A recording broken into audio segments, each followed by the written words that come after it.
jijini Dar es Salaam. Aweso tunaye hapa. Atakwenda kutujuza yeye ni timu gani katika haya mashindano. Ni timu gani katika haya mashindano. Sasa hapa tutakwenda kumsikia hapa Aweso.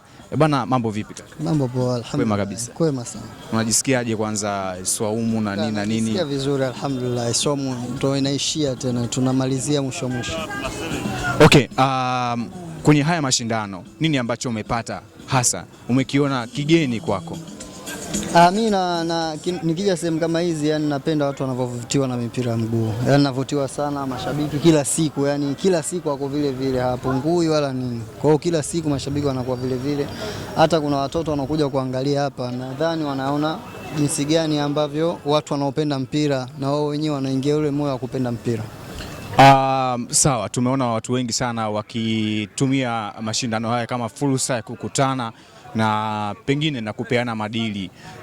Kwako wewe umeona katika wachezaji comedian au mchezaji yoyote umeona amekuwa ana kiwango kizuri cha mpira, kwa sababu unaujua mpira vizuri mzee? Kitu gani ambacho umeona kabisa kwamba kupitia mashindano umeona kuna mtu kweli ana kipaji cha kuimba, kweli ana kipaji cha kuchekesha, lakini namuona kama mcheza mpira fulani tunaweza tukafanya jambo?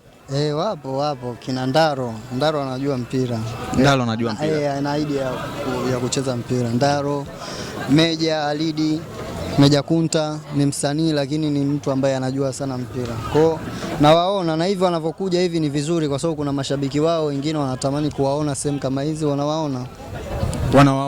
Okay, nini mtazamo wako kwao? Wafanye nini ili tuweze kuwapata at least hata ligi kuu au sehemu yote?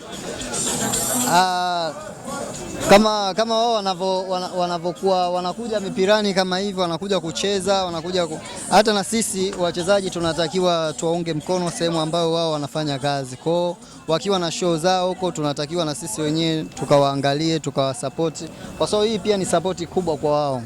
Yes. Ni support kubwa kwa wao. Unawaambia nini watazamaji wa Lungu TV?